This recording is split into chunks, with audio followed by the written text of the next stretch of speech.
Sev Omnis, and I'll explain Ukrainian Lost Media Iceberg V1 in this video.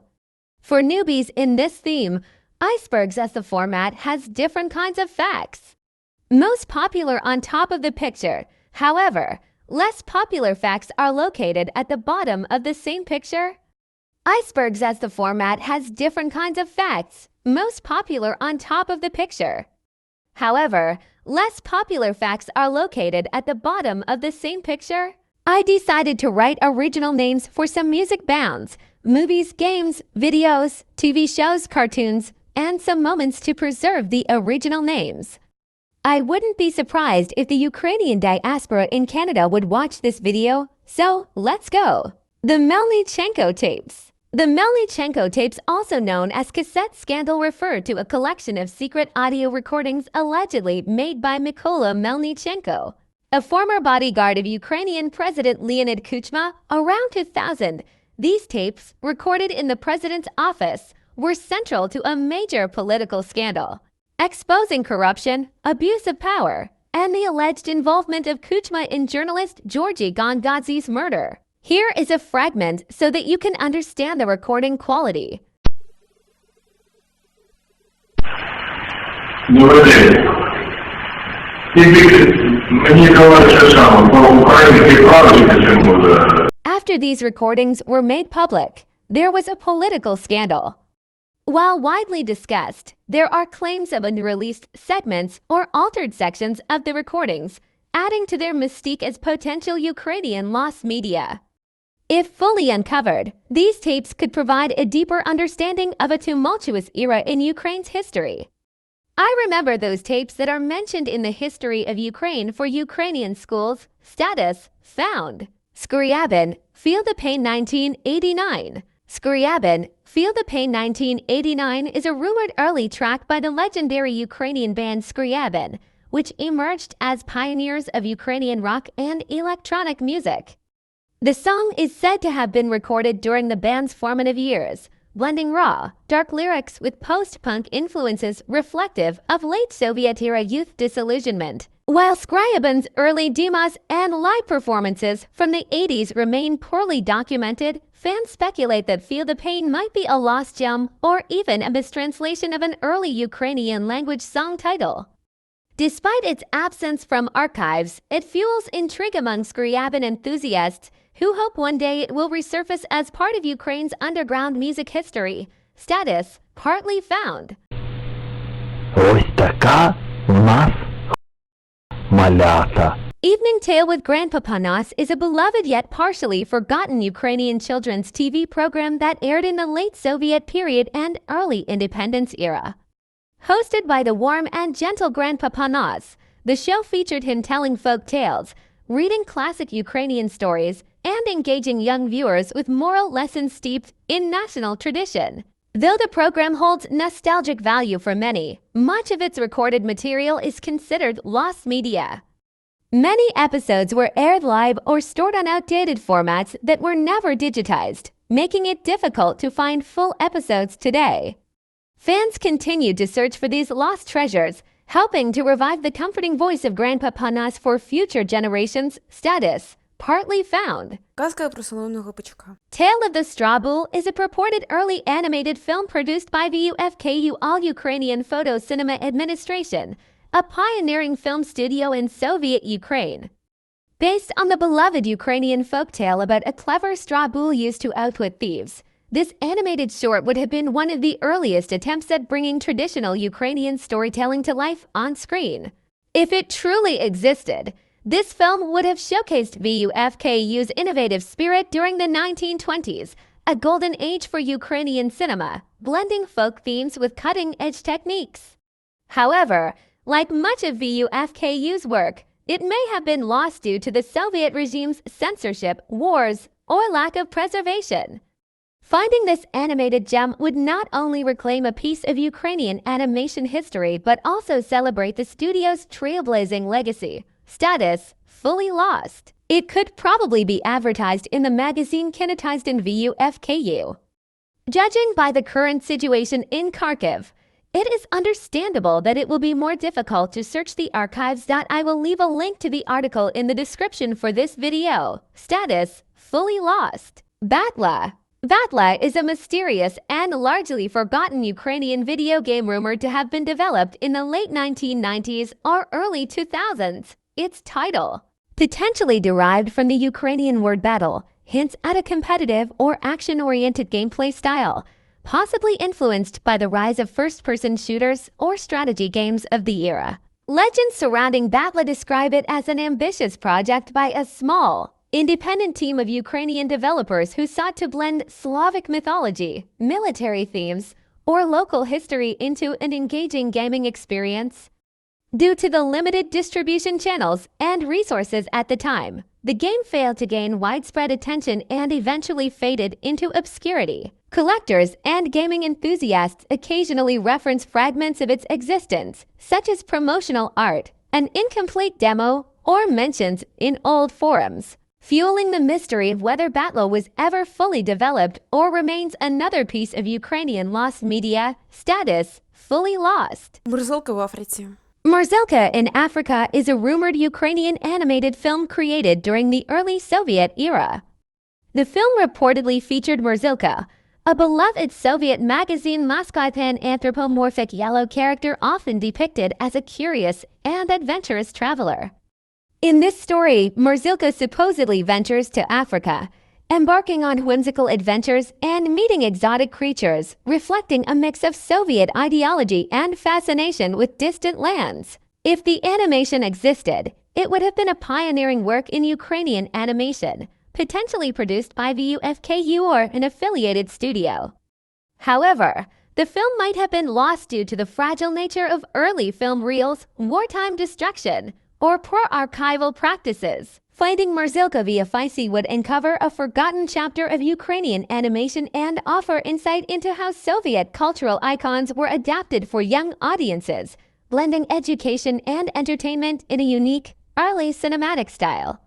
Status: found. Час оборотня. The Hour of the Werewolf is a Ukrainian horror film from the 1990s. The title evokes an eerie, atmospheric story likely centered around folklore-inspired werewolf legends, perhaps set in Ukraine's dense forests or isolated villages. Given the time of its rumored release, it might have explored themes of fear, transformation, and survival in a psychological or supernatural context, reflecting the turbulent cultural shifts during the collapse of the Soviet Union. Fans of obscure horror and Ukrainian cinema often discuss as a possible lost gem of the genre, but little evidence of its existence, such as posters, scripts, or footage, has surfaced. If it were found, it could stand as a rare example of Ukrainian horror from a time when such themes were rarely explored in Eastern European cinema. Status: found. Українізація. Ukrainization is a rumored documentary or propaganda film produced during the height of the Ukrainization policy in Soviet Ukraine. This policy aimed to promote the Ukrainian language, culture, and identity within the framework of the USSR, which was simultaneously consolidating control over its diverse republics. The film likely documented efforts to bring Ukrainian culture into cities, schools, and institutions, showcasing plays, literature, or the growth of Ukrainian language media. If real, Ukrainizacія could have been commissioned by the UFKU or a similar organization, blending state-directed propaganda with genuine cultural enthusiasm. However, with Stalin's rise to power and the subsequent repressions, much of the era's media was destroyed or suppressed. Rediscovering this film would provide a rare visual insight into a fleeting moment when Ukrainian identity was officially encouraged, only to be stifled in the decades that followed. It would also serve as a critical historical document of cultural resilience. Status: fully lost. Galileo on Ukrainian. Galileo is a television educational program about specific phenomena, science, and the like. It is a Russian version of the German program Galileo on the Prosiban channel.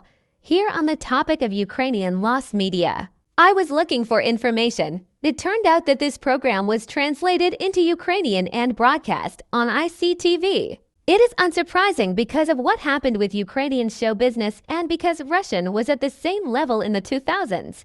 but it was still its own production. Thanks to the actions of pro-Ukrainian activists, Shevchenko and Poroshenko as presidents, there are now more options to choose from in the Ukrainian language segment. Therefore, you can guess that the status partially found. За двома зайцями. Chasing Two Hares, this film was created based on the comedy play of the same name. In the context of the film, there is an original voice acting, namely in Ukrainian. It is necessary to consider that it was created during the Soviet era and therefore dubbed into Russian. You can find the original version in Mariupol. Mariupol, like Crimea and other occupied Ukrainian lands, is Ukraine. I apologize for the tautology, but it is what it is status found. Запорiзька Сiч. This is the first full-length film of Ukrainian production. It is necessary to consider that everything was done at the last moment for the occupied countries in the Russian Empire. I am not talking about that. That is what the film's story and the plot are about. In 1911, the newly created film company Batla in Katerinoslávsk, the modern name of the city of Dnipro, by entrepreneurs Shevchenko and cameraman and director Daniel Sakhnenko, shot its first full-length film, Zaporizhia Sich, or Siege of Zaporizhia.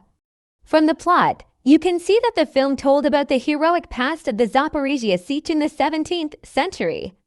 Also about the military exploits of the Zaporizhia Cossacks and the Koshevoi Ivan Serko, who defended Ukraine from the Tatars and Turks. As the Katerinoslávska newspaper wrote, on the banks of the Dnieper, huts were built, and almost half the village was invited to take part in the battle. Special historical costumes were sewn for all the participants in the battle. About 400 souls are taking part in this battle with cannons and boats on the Dnieper. The film crew was fully advised by historian Dmitry Yevrnitsky. He provided all the historical Cossack clothing that was kept in the historical museum. Especially for this film, the composer and choir conductor was Alexander Veksler-Strycevsky, and he wrote the music. The scenery was made by the artist Yi Shpalik. A huge part of the residents of Katerinoslav voluntarily collected props for filming. The film was released in January 1912.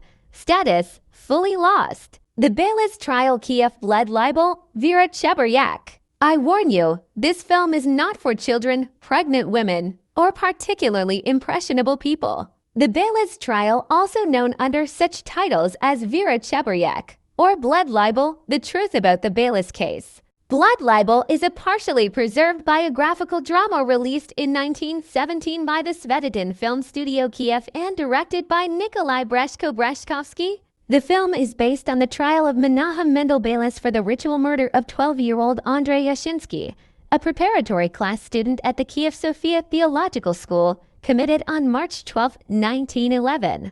The case was accompanied by various opposing forces. Belis himself was dragged into the trial without evidence, only for the incident when he drove the boy out of the factory where he worked as a clerk, and not far from which the student's body was found in a cave.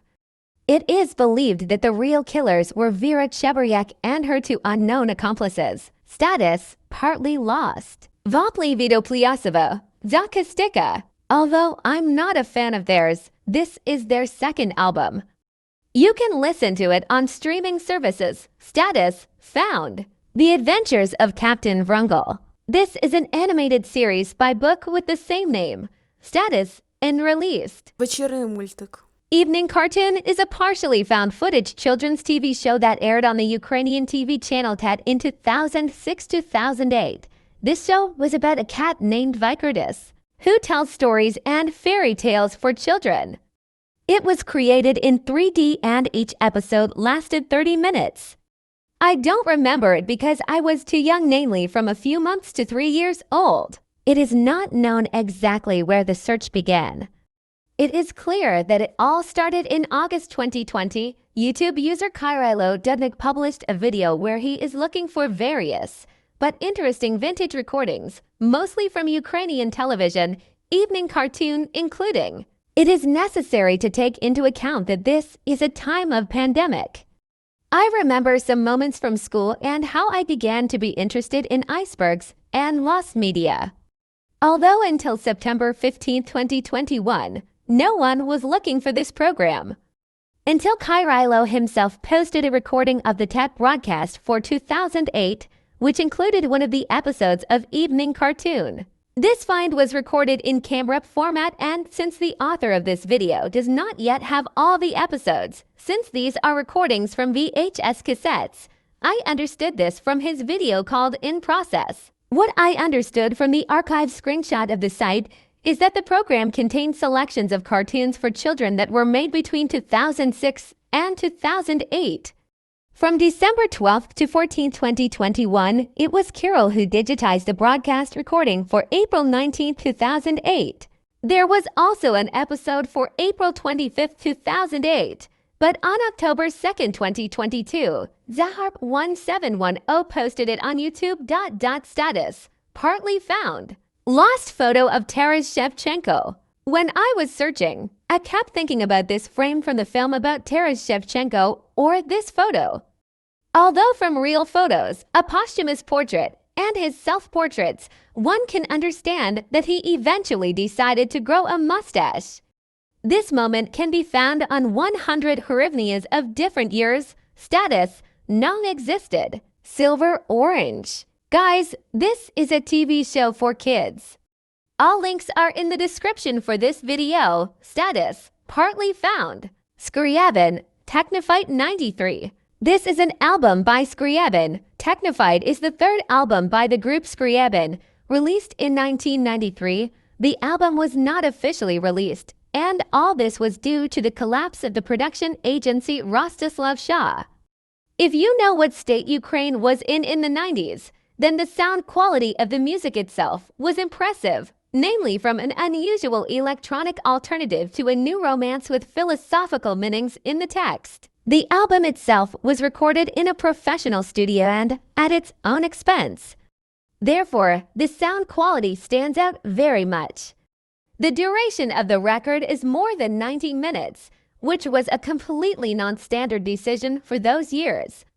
Due to the lack of full-fledged initiatives for Technophyte, it remains one of Skryabin's underground music albums, but despite this, fortunately, almost all tracks with their names have been preserved. The unreleased album Technophyte 1993 has mostly come out of oblivion. By the end of 1999, the Boom Records label released a CD with a re-recorded album Technophyte 1999, which included both old songs from the unreleased original Technophyte and new songs. There were 10 songs in total on the album, although 13 were planned. The songs Mama, Ukraine, and A Little Like Everyone remained in drafts. Songs such as That's My Voice, Lie Out Loud, That's the Sea, I Had My Own Dream, Technophyte, and All So Primitive, songs from the original album, re-recorded, but to the same melody as the originals. At the same time, the album included new songs, Abnormal Summer, and Film, as well as remixes such as Olia and Plans. In addition to the classic Skryabin trio, Andrei Podlesny participated in the recording of the album, vocals on the song Olia. Status, found. Брати Гадюкіни на перших репетиціях. At the first rehearsals is a song by the Ukrainian rock band Brati Gadюкіни, released in 1989. This track is part of their album Shevchenko, which was influential in the development of Ukrainian rock music. About Brati Gadюкіни. Brati Gadюкіни, formed in Lviv in 1988, are one of Ukraine's most iconic rock bands. They blend rock, punk, reggae, blues, and Ukrainian folk influences, and their lyrics often feature humor, satire, and commentary on Soviet and post-Soviet life. They became pioneers of the modern Ukrainian rock scene by singing in the Ukrainian language during a period when Russian dominated pop culture. Na Pershik Repetitsiak, the song is a humorous and somewhat nostalgic reflection on the band's early days and their struggles during their initial rehearsals. Its lyrics showcase the band's characteristic wit, self-irony, and authentic storytelling style.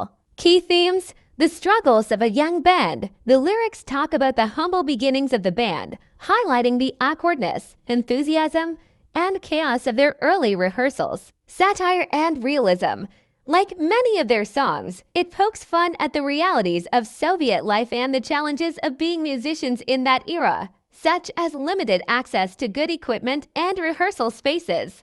Celebration of creativity. Despite the hardships, the song conveys a sense of joy and pride in creating music and pursuing their passion. Musical style. The song blends rock and roll with reggae rhythms, typical of Brati Gadükіni's eclectic style. The playful and upbeat instrumentation complements the comedic and light-hearted nature of the lyrics. Significance. Cultural impact. The song captures a moment in the late 1980s when Ukraine was on the verge of significant political and cultural changes, making it an authentic piece of the era's history. Legacy. This album remains a beloved track that resonates with fans for its humor and relatability. Status. Found. 17 Moments of Spring, but Ukrainian dubbing. 17 Moments of Spring is a Soviet 12-part feature television film by Tatiana Lyasnova. The script was written by Yulian Semyonov based on his novel with the same name. It's good that it became lost media in Ukraine because of laws such as decommunization and the ban on Russian content. Million Unfulfilled Dreams. A Million Unfulfilled Dreams is a Ukrainian amateur film, which was shot by the leading actor of the Kharkiv Shevchenko Theater Vladimir Borisenko in 1994-1995. About this film. The plot of the film has been unknown since 1995. From Borisenko's words, you can roughly understand what is known in the movie, and there is also a surviving fragment. The action of the film itself takes place in parallel in the 1980s, as well as in the era of the Musketeers. Production. The film was shot over 2 years on an amateur VHS camera and edited by editors of local TV channels. Actors from the Vladimir Borisenko Romantic Theater took part in the filming. The cast, except for Vladimir himself, is unknown. All scenes from both the past and the present were filmed in parks and on the streets of Kharkiv. Some scenes were filmed in restaurants. The fate of the film. In June 1995, at 0:30 at night, Vladimir Borisenko was returning home after a long and rather difficult shoot. In his bag, he was carrying videotapes with the footage. Vladimir himself was attacked by hooligans who thought that his bag contained money or some valuable papers worth millions of dollars. They beat the actor himself to such a state that they broke his nose with soft parts of tissue on his face and stole his bag.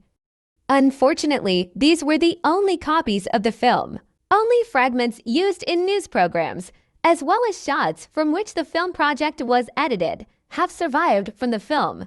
The full film itself is lost forever. Perhaps those hooligans still have those tapes. Status, partly found. Де логіка? Second season. Here's the second season of the series Where is the Logic? With Andrei Bednyakov. Judging by the announcement, there will be something interesting there. But there is one nuance, and that is the date. This announcement, that was published on February 23, 2022. They promised that the premiere would be on March 3, 2022. As you know, February 24, 2022 came. However, on March 3, 2022, the question was how to survive and protect yourself from the Russians. It must be taken into account that at that time, such cities in the regions bordering Moscow were occupied.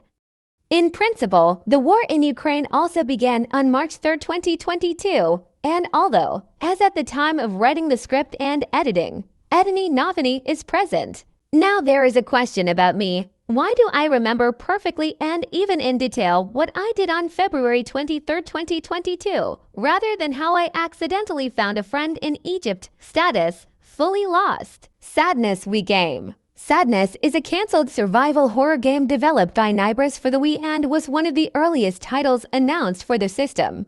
Status, fully lost. 10 or 10 років. 10 or 10 Years is a Ukrainian Lost combined graphic documentary propaganda film of 1927 by the Central Animation Workshop of the VUFKU, directed by Vyacheslav Lewandowski. This entire film was made in the Central Animation Workshop of the Odessa Film Factory of the VUFKU. It was made on 1055 meters.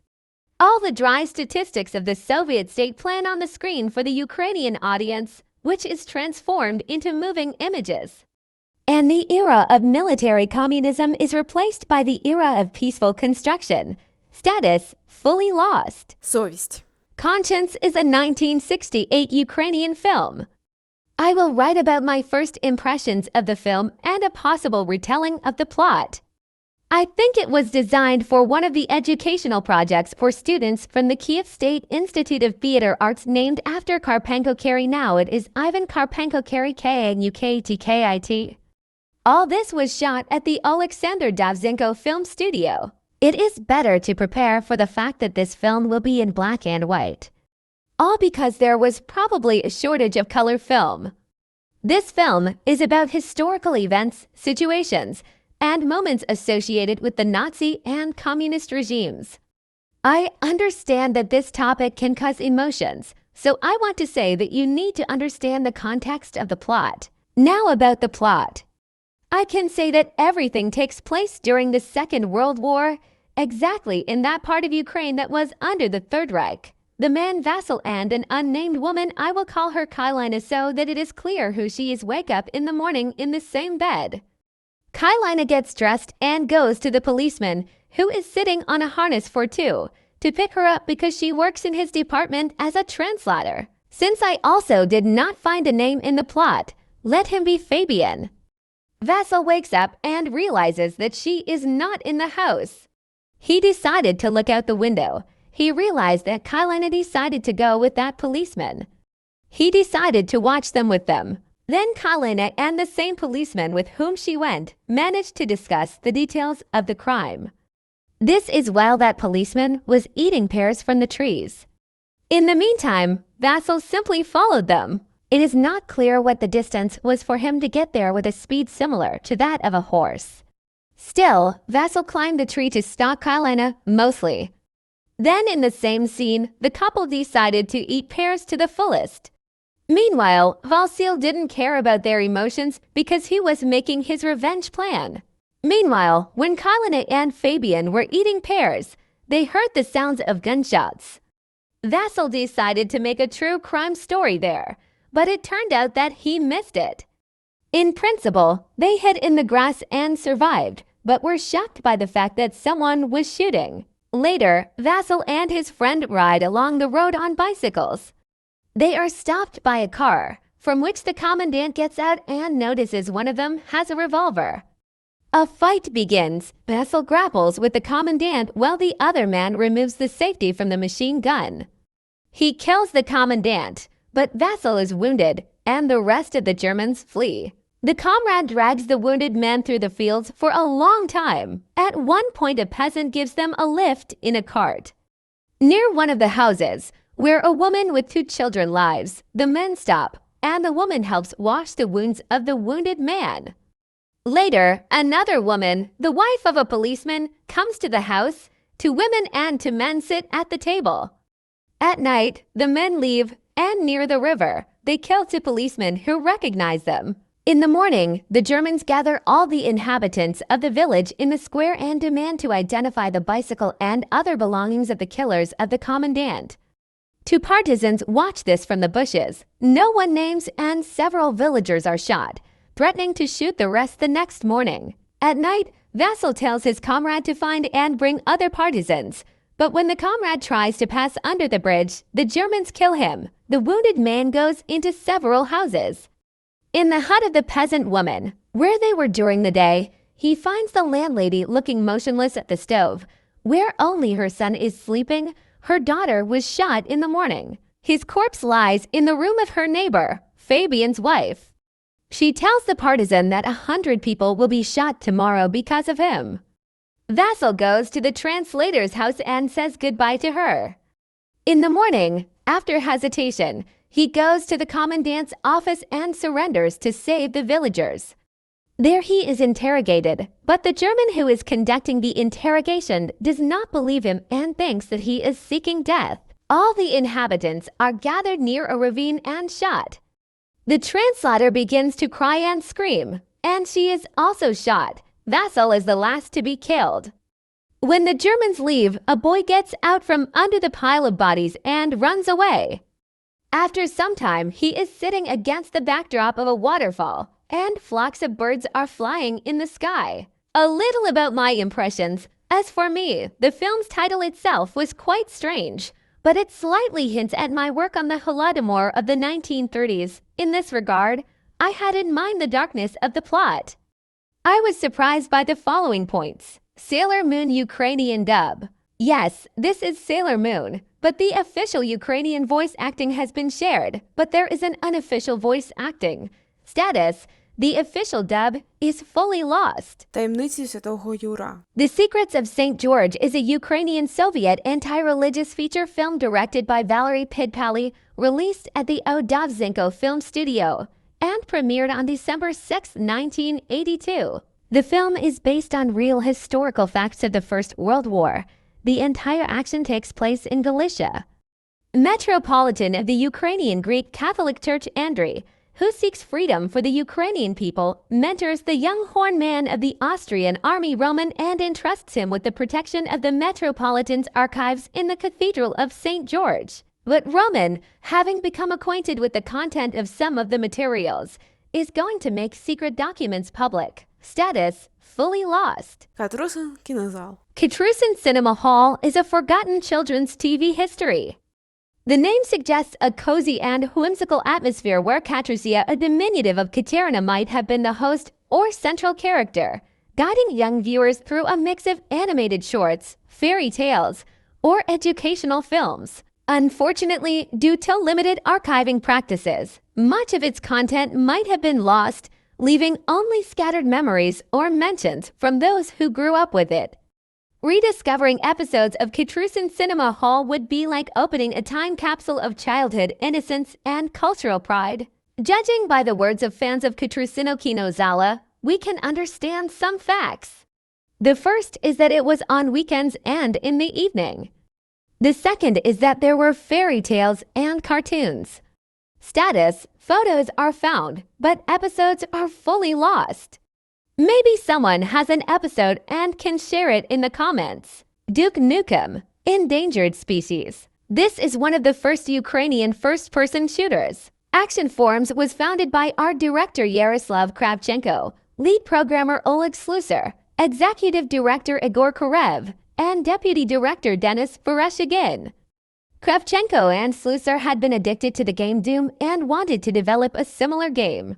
After commencing work on a game engine for their game Tron, the Hammer of War, they brought in Karev and Vereshchagin and formed Actions Forums in Kiev in 1995. Tron, the Hammer of War, was eventually renamed Chasm, the Rift, and released in 1997. Status, found. GTA, Aviv Star Misto. The GTA Aviv project team has developed a new game called GTA Aviv Old Town, which will be based on the GTA San Andreas game. From the name, it is logical to assume that the game will depict the central part of Lviv. The release is planned for the end of 2010. Release date 2010. Platform PC. Engine GTA San Andreas. Map Center. As of August 13, 2015, the landscape for the mod was fully created. At the same time, the modeling of houses and small objects began. On March 5, 2016, modeling of the Research Radio Engineering Institute on Naukova Street in Lviv began. The completion of the model was announced on October 9, 2016. In 2017, a temporary suspension of development was announced. In 2018, the last screenshot from the mod was published. In January 2021, developer Roman Overko wrote on his VK page that the demo mod no longer exists.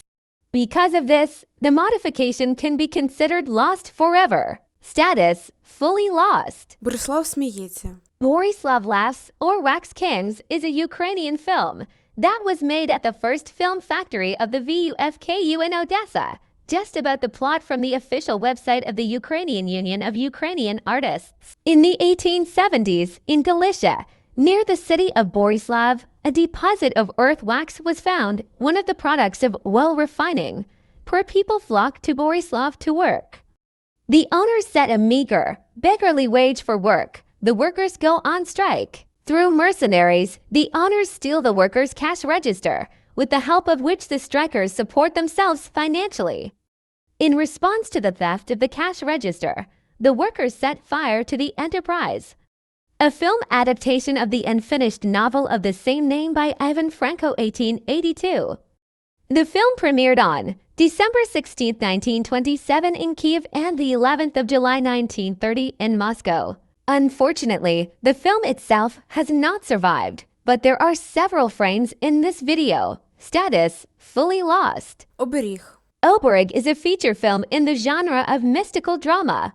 Directed by Ukrainian director Mykola Rashayev based on the works of Volodymyr Drost.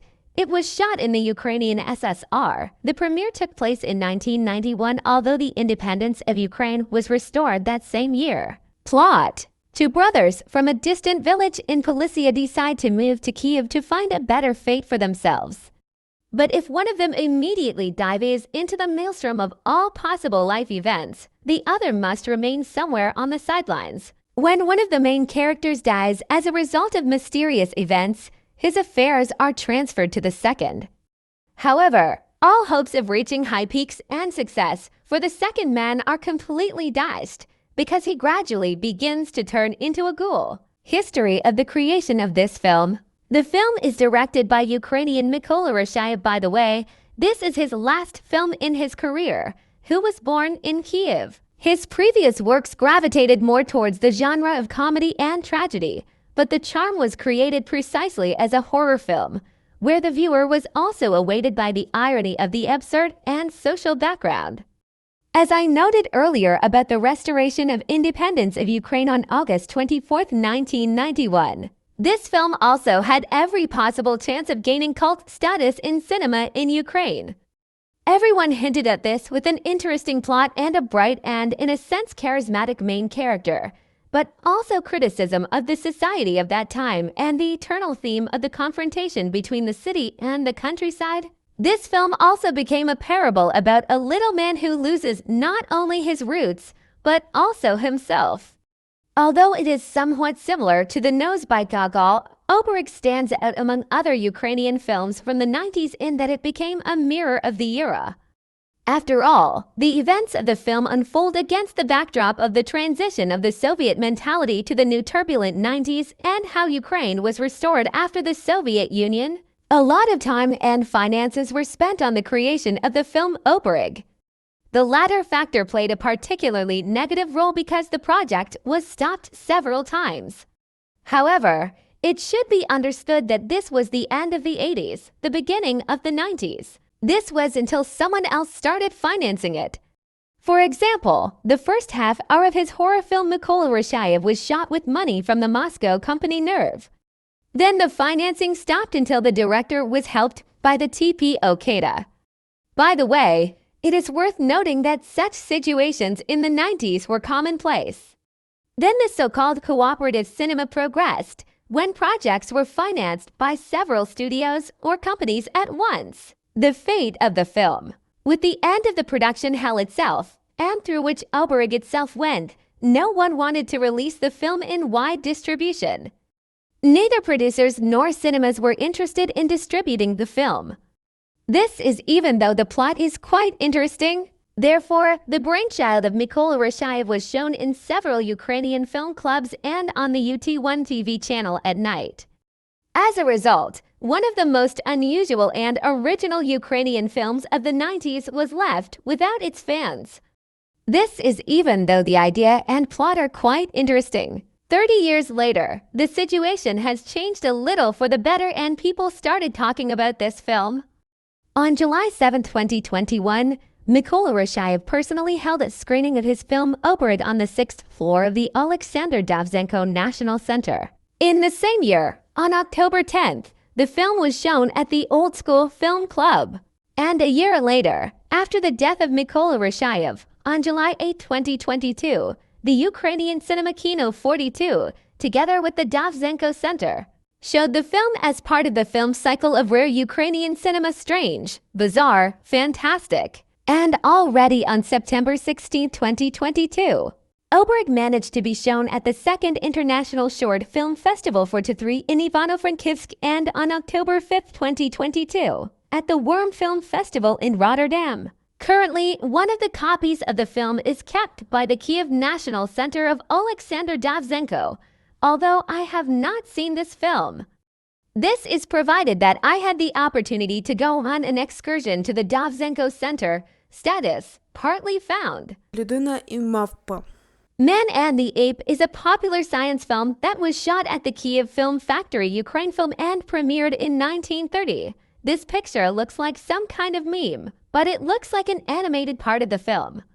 As it turned out, Man and the Ape was found in Japan, but this film was shot in Sakartvelo. As for the plot, you can understand that it explained such topics as Darwinism, domestication, and taming all possible instincts not only in animals, but also in humans, one of the leading directions of Soviet science. If Pavlov's experiments found their ironic reflection in the story Heart of a Dog by Mikhail Bulgakov, if I have read this book in its entirety and I haven't, it's not for this video, but for the school literature program for the 9th grade in 2020. And more seriously, in Vsevolod Pudovkin's Film Mechanics of the Brain from 1926, then the experiments on conditioned reflexes of monkeys by Professor Ilya Ivanov, who attempted to cross humans and monkeys to breed a new species of primates, were documented by Andrei Vanitsky in Man and Monkey.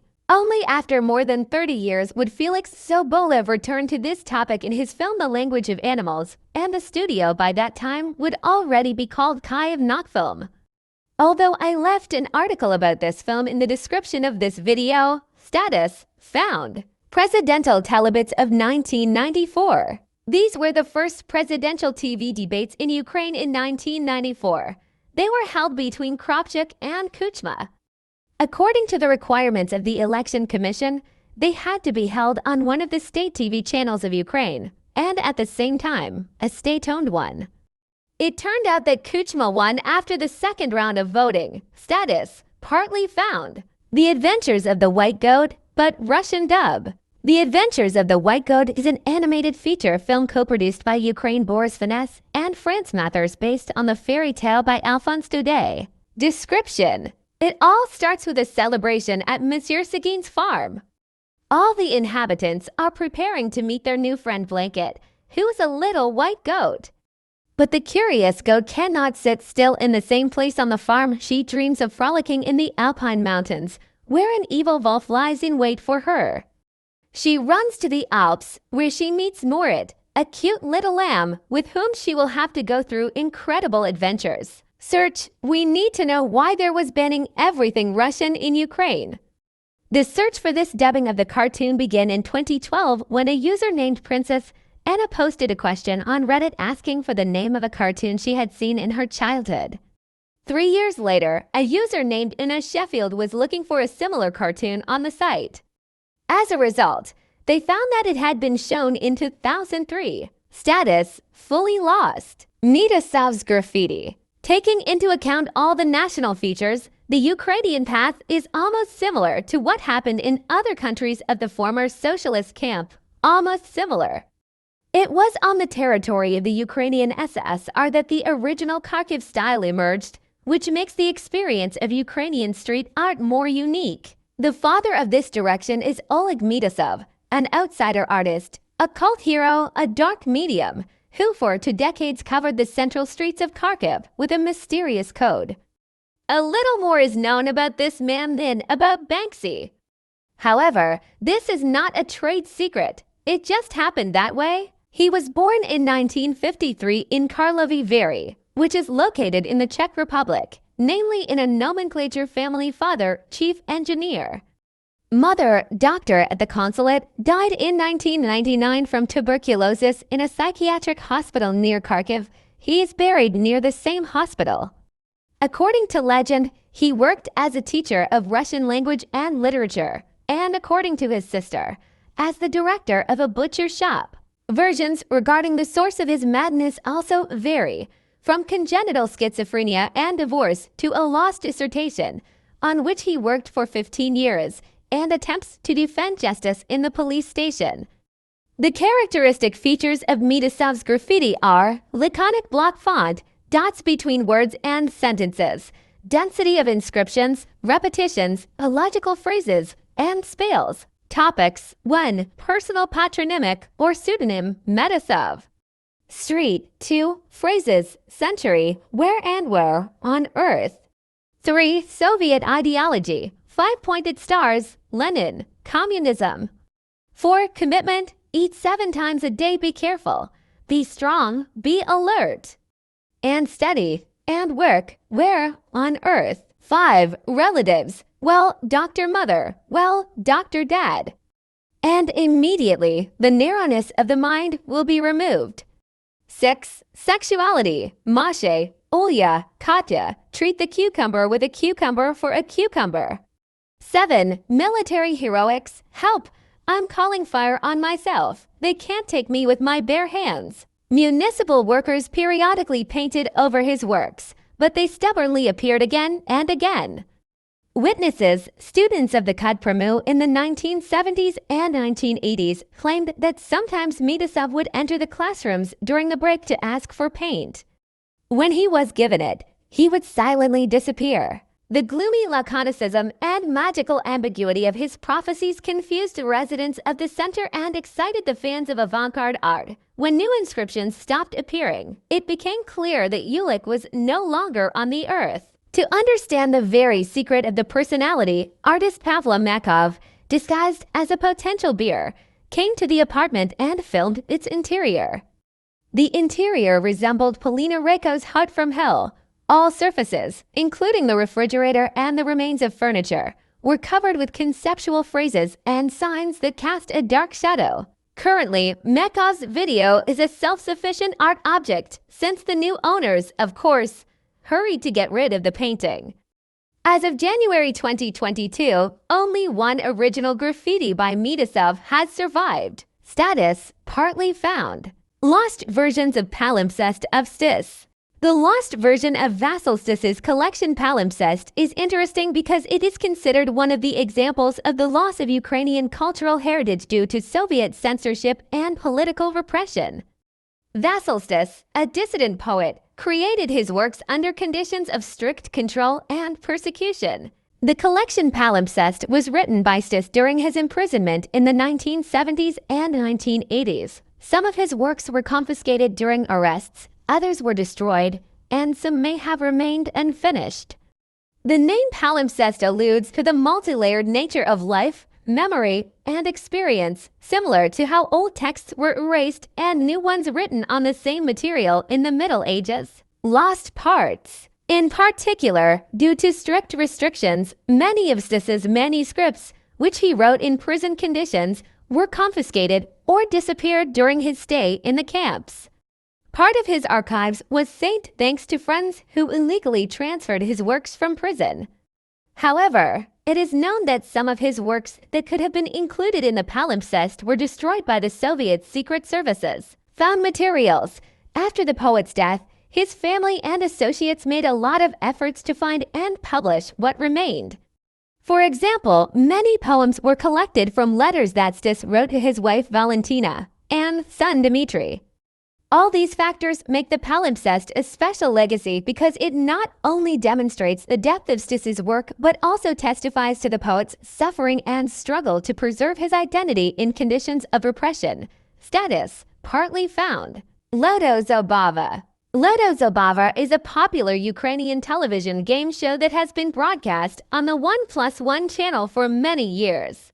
The game is well known for its interactive elements, the opportunity to win large cash prizes, and its recognizable hosts.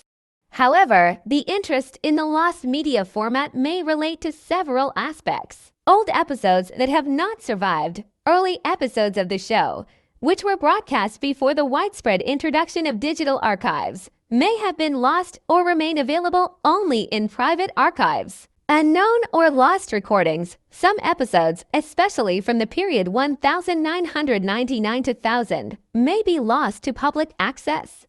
This is due to technical problems during storage or other factors, such as poor quality of the tapes. Episodes with scandals or technical glitches.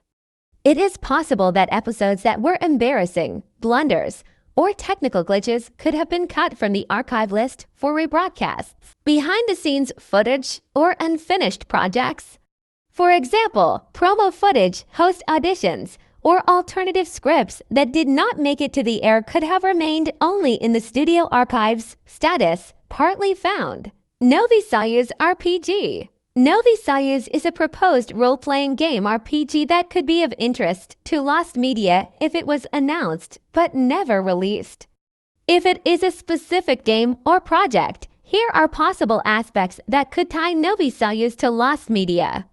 Possible details about Новий Союз as an RPG. Alternate history RPG. The name Новий Союз could indicate a setting set in an alternate reality where the Soviet Union still exists or has been rebuilt. Game mechanics could include elements of politics, military strategy, or post-apocalyptic exploration. Unrealized project. It is possible that Новий Союз was planned as a major RPG project, but due to financial issues, the development team breaking up, or other factors, it was never completed. This makes it a potential subject for study at Lost Media. Indie development. If the project was created by an independent studio, it could have been announced but never released. The developers may have released a demo, art, trailer, or even gameplay work that was later lost. Multiplayer. If the game was intended to be an online RPG, server closures or poor marketing could have led to its rapid loss. What to look for in Lost Media announcements and trailers. Are there any entries about New Union in the form of teasers published online, such as on YouTube, gaming forums, or in articles? Information on gaming platforms. Maybe the project was presented on Steam or other platforms, but then removed developers and publishers. If the studio is known, you can check its history. Did it release other games? Did it close after the announcement, or did it focus on other projects? Community, forums, and social media groups where lost games are discussed can help restore details or find lost materials. Status, fully lost. Sonic X. Sonic X is one of 2 Ukrainian voiceovers of Sonic X. It has previously aired on Новий Канал. The show was broadcasted in August-September 2005, but for unknown reasons, the broadcast was stopped after 33 episodes. Status, partly found. Вова зі Львова. Спіши жити. The Vova Zilvova, Hurry to Live is a music video by the Ukrainian band Vova Zilvova, known for their unique mix of pop, rock, and alternative styles. The video for their song Hurry to Live was once considered mostly lost, but part of it has since been rediscovered. The video had circulated for a while before disappearing, and it's not entirely clear how much of it was initially available or why it was lost in the first place. It's often the case with music videos from smaller or indie bands that if they weren't widely distributed or archived properly, they could be harder to track down years later. The partly found status means that there are still portions of the video that remain elusive, but at least some fragments or versions have turned up, perhaps on old VHS tapes, in private collections, or through fan efforts. So first part is going to the end. Don't forget about like and subscription button for new videos. Bye and see ya!